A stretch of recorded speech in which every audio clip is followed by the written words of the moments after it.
মানুষদেরকে বিনা কারণে অন্যায়ভাবে সম্পূর্ণ রাজনৈতিক প্রতিহিংসার কারণে ফাঁসি দেওয়া হলো। কেমন সোনার মানুষদেরকে, ওনারা যখন মন্ত্রী ছিলেন কোনো মায়ের বেটা বলতে পারবে না 1 টাকা দুর্নীতি করেছে, বলতে পারবে? পারবে না।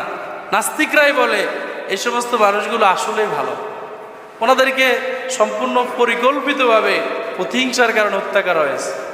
তখন ওরা মহা খুশি, ওরা মনে করছে এরা মনে শেষ, এরা কি, এরা মনে আর দাঁড়াইতে পারবে না।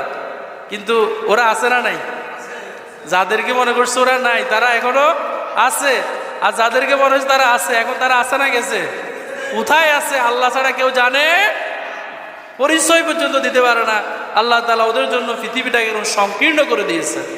কারণ জুলুম এটা যেই করুক, চিরস্থায়ী নাকি অস্থায়ী?